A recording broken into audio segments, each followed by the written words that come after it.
नमस्कार. प्रेमिलाच रेसिपीमध्ये तुमचं सर्वांचं खूप खूप खूप स्वागत. आज आपल्याला उन्हाळी वाळवणातला वर्षभर टिकणारा उपवासासाठी लागणारा एक पदार्थ तयार करायचा आहे. तो म्हणजे बटाटा साबुदाण्याचे पापड. तर करायला अगदी सोपे आहेत, झटपट तयार होतात. तर पापड वर्षभर छान टिकतात. तुम्ही कधीही तुमचा उपवास असेल तेव्हा तळून खाऊ शकता.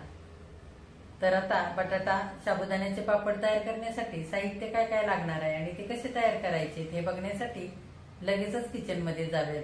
जर माझ्या रेसिपीज तुम्हाला बघायला आवडत असतील तर एक लाईक जरूर करा. आणि जे कोणी आता माझ्या रेसिपीज नव्याने बघत आहेत त्यांनी माझ्या चॅनेलला जरूर सबस्क्राईब सुद्धा करा. तर आता वेळ न घालवता आपण आपल्या रेसिपीला लगेचच सुरुवात करूया. आता आपल्याला वर्षभर टिकणारे उपवासाचे बटाटा साबुदाण्याचे पापड तयार करायचे. तर आधी आपण साहित्य बघूया काय काय घेतलंय ते. इथे मी 2 किलो बटाटे कुकरला 4 शिट्ट्या काढून उकडवून घेतलेत. इथे अर्धा किलो साबुदाणे हलकेसे भाजून घेतले. थंड झाल्यानंतर घरगुती चक्कीमधून बारीक असे दळून आणलेले. 9-10 मिरच्या मिक्सरवरती ओबडधोबड अशा वाटून घेतल्यात आणि चवीनुसार मीठ घेतलेलं आहे. आता सगळ्यात आधी आपण बटाट्याची साल काढूया. हलकेसे थंड झालेले आहेत बटाटे, आपण साल काढून घेऊया. हे बघा, असे मोठे मोठे बटाटे घ्यायचे किंवा मध्यम आकाराचे, म्हणजे साल काढायला पण बरं पडतं आणि खिसायला सुद्धा आणि शिजवून घ्यायला सुद्धा बरं पडतं. फार बारके बारके बटाटे पण घ्यायचे नाहीत. हे बघा, सगळ्या बटाट्यांची साल आता काढून झालेली. आपण हे बटाटे खिसून घेऊया. बटाटे खिसण्याकरता मी अशी चाळण घेतलेली. तुम्ही पुरणाची चाळण सुद्धा घेऊ शकता. बटाट्याचे 2-2 तुकडे करायचे आणि पुरणाच्या चाळणीमध्ये ग्लासाने किंवा पेल्याने छान पुरण वाटतो तसे वाटून घ्यायचे. आता आपण खिसणीवरती बटाटे खिसूया.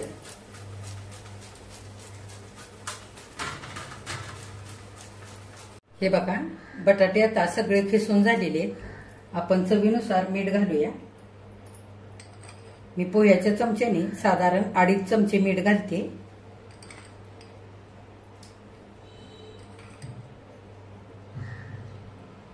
जर लागलं तर हे मिश्रण थोडंसं खाऊन बघायचं आणि नंतर मीठ घालायचं. आधीच जास्तीचं मीठ घालायचं नाही, नाहीतर पापड खारट होऊ शकतात.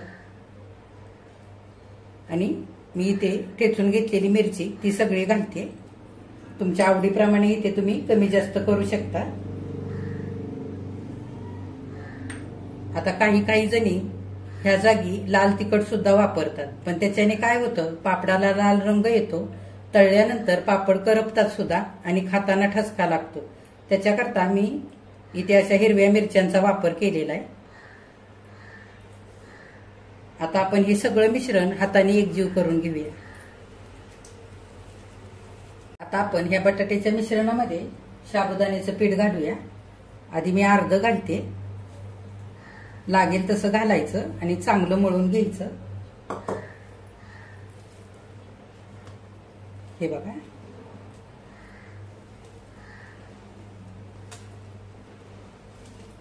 दोन किलोला इथे अर्धा किलोचं मी साबुदाण्याचं पीठ घेतलेलं आहे. ते अगदी बरोबर होतं. हे बघा, घातलेलं पीठ मी सगळ्या मिश्रणामध्ये चांगलं एकजीव करून घेतलंय. आता उरलेलं हे साबुदाण्याचं पीठ सगळं घालूया. तुम्ही जर हे पीठ मिक्सरवरती करणार असाल तर पीठ हे सगळं दळून झाल्यानंतर चाळणीने चांगलं चाळून घ्यायचं. आता हे चांगलं आपण एकजीव करून घेऊया. भाकरीच्या पिठाची चाळण वापरलीत ना चाळायला तरी सुद्धा चालेल, कारण मिक्सरवरती थोडंसं हे ओबडधोबड राहतं पीठ, त्यासाठी चाळून घ्यायचं. सगळं आपण चांगलं एकजीव करून घेऊया. हे बघा, बटाट्यामध्ये सगळं साबुदाण्याचं पीठ मी चांगलं एकजीव करून असा गोळा मळून घेतलेला आहे. थोडंसं मिश्रण मी खाऊन बघितलं तर कमी वाटलं मीठ, म्हणून अर्धा चमचा आणखी मीठ घातलेलं आहे. 2 किलो बटाट्याने अर्धा किलो साबुदाण्याच्या पिठाकरता आपल्याला पोह्याच्या चमच्याने 3 चमचे इतकं मीठ लागलेलं आहे. आता काही जणी काय करतात, असं मळून झाल्यानंतर पीठ 10 मिनिटं मुरण्याकरता ठेवतात आणि लगेच पापड करतात. त्याच्यामुळे काय होतं, पापड चांगले फुलत नाहीत आणि खुसखुशीतही होत नाहीत. तर पापड छान फुलण्यासाठी आणि खुसखुशीत होण्याकरता मी एक नवीन पद्धत तुम्हाला दाखवणार आहे. तर आता आपण काय नवीन पद्धत आहे ती बघूया.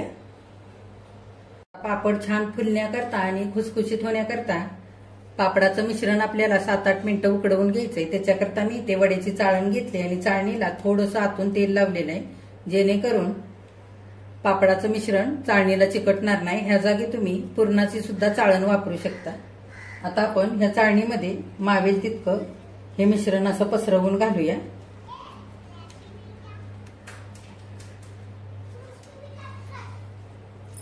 हे बघा, मी असं सगळं मिश्रण चाळणीमध्ये पसरवून घेतलेलं आहे.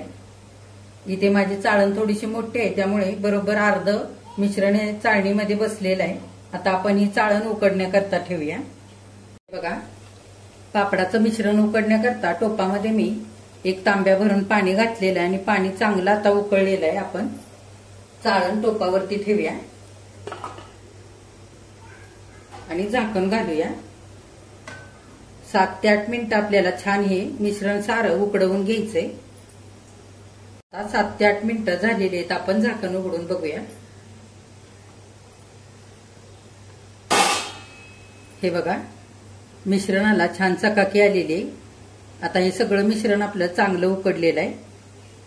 असं मिश्रण पसरून पसरून घालायचं चाळणीमध्ये, म्हणजे सगळ्या बाजूनी अगदी छान असं हे मिश्रण उकडलं जातं. आता गॅस बंद करूया आणि चाळण खाली उतरवून घेऊया. हे बघा, चाळण मी खाली उतरवून घेतलेले. सगळं मिश्रण चांगलं उकडलेलं आहे. आता हे मिश्रण आपण एका पिशवीमध्ये घालूया. मी अशी एक पिशवी घेतली. ही थोडी जाड अशी प्लास्टिकची पिशवी घेतलेली. ह्या जागी पातळ पिशवी नाही घ्यायची, नाहीतर काय होतं, गरम मिश्रणाने पिशवी लगेच फाटते. आता हे सगळं मिश्रण आपण ह्या पिशवीमध्ये घालूया. हे बघा, अशी जाड पिशवी वापरली तर तेल सुद्धा आपल्याला लावावं लागत नाही.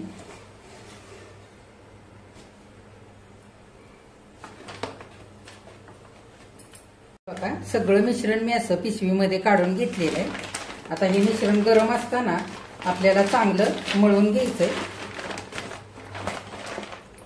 बघा, असं पिशवीत मिश्रण घातल्यानंतर पिशवीने असं चांगलं एकजीव करून घ्यायचं.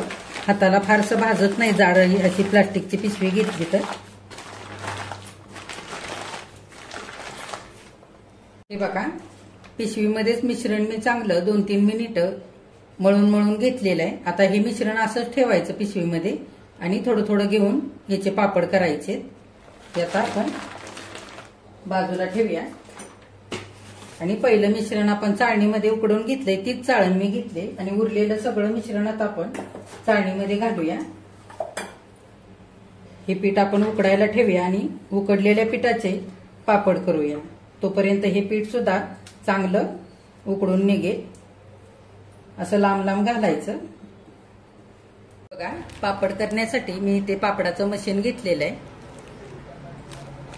आणि इथे प्लास्टिकच्या पेपरचे असे चौकोनी 2 तुकडे करून घेतलेत. थोडंसं मी तेल लावलेलं आहे त्या पेपरला. आपण चमच्याने थोडंसं पापडाचं मिश्रण घेऊया. चमच्याने घ्यायचं म्हणजे हात भरत नाही. वरून प्लास्टिकचा पेपर ठेवायचा आणि मशीनने असं दाबून पापड तयार करायचा. हे बघा, ह्या पद्धतीने. तुमच्याकडे जर असं मशीन नसेल तर तुम्ही असा मिश्रणाचा गोळा पेपरमध्ये ठेवायचा आणि डिशने वरून दाबून असा पापड तयार करायचा. छान पापड तसे पण तयार होतात. आता आपण हा पापड पेपरवरती घालूया. बघा, इथे मी घरामध्येच प्लास्टिकचा पेपर अंतरलेला आहे पापड सुकवण्याकरता. ह्या पद्धतीने असा पापड घालायचा. आता आपण दुसरा पापड करूया. आपण आणखी एक पापड करूया. चमच्याने थोडंसं मिश्रण घेऊया.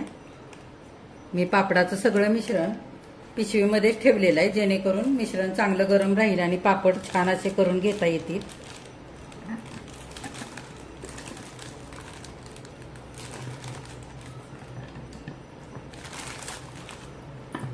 हे बघा, तुमच्या आवडीप्रमाणे तुम्ही लहान मोठे हे पापड करू शकता.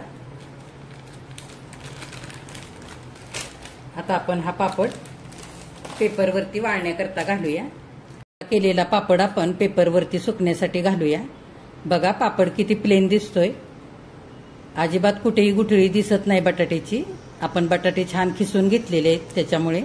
हे बघा असं. आता आणखी एक पापड तुम्हाला मी करून दाखवते. आपण चमच्याने थोडंसं पापडाचं मिश्रण घेऊया. वरून हा प्लास्टिकचा पेपर ठेवूया.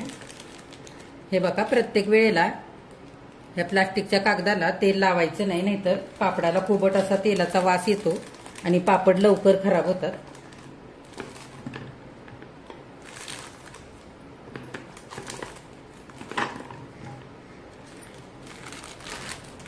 हे बघा, सगळे पापड आपण उरलेले असेच करून घेऊया. हे बघा, उपवासाचे बटाटा साबुदाण्याचे सगळे पापड करून झालेले आहेत. घरामध्येच थोडंसं ऊन येतं इथे, तिथेच मी प्लास्टिकचा कागद हातरून त्याच्यावरती सारे पापड वाळण्याकरता पसरवून ठेवलेले आहेत.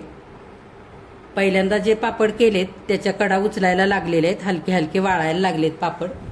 तर पंख्याच्या हवेला मी रात्रभर असेच वाळू देणार आहे आणि 2 दिवस कडकडीत उन्हामध्ये चांगले वाळवून घेणार आहे आणि नंतर मी तुम्हाला हे पापड दाखवणार आहे. हे बघा, उपवासाचे बटाटा साबुदाण्याचे पापड इथे वाळवून तयार झालेले आहेत. किती मस्त झालेत बघा. पापड अजिबात तेलकट झालेले नाहीयेत. कडकडीत 2 दिवस उन्हामध्ये वाळवून घेतले, छान वाळलेले आहेत पापड. हे बघा, पापड करण्याकरता जेवढं साहित्य घेतलं होतं त्याच्यामध्ये मध्यम आकाराचे 106 पापड तयार झालेले आहेत. आता ह्यातले आपण 2 पापड तळून बघूया. पापड तळण्यासाठी तेल ठेवलेलं आहे गरम करायला. तेल थोडंसं गरम होऊ देऊया. आता तेल चांगलं गरम झालेलं आहे. आपण पापड तळण्यासाठी टाकूया.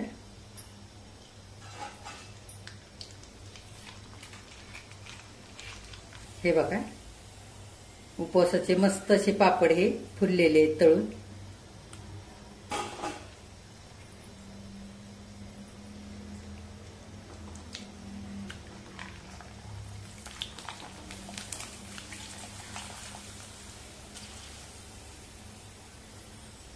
हे बघा, छान पापड दुप्पट तिप्पट झालेले.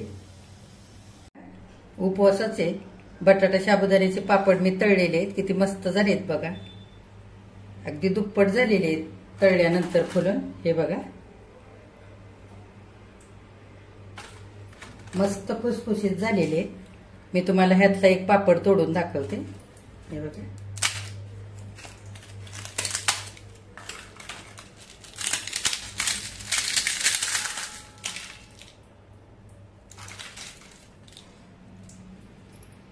हे बघा, बटाटा साबुदाण्याचे पापड इथे करून झालेले आहेत. तर मी तुम्हाला हे पापड वाळल्यानंतर दाखवले, आता तळूनही दाखवले.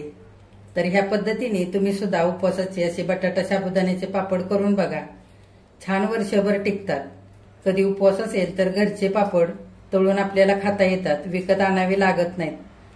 तर तुम्ही सुद्धा असे माझ्यासारखे उपवासाचे पापड बनवून बघा. माझ्या चॅनेलला लाईक, शेअर आणि सबस्क्राईब जरूर करा. कमेंट करायला अजिबात विसरू नका. आजची जर रेसिपी आवडली असेल तर एक लाईक सुद्धा करा.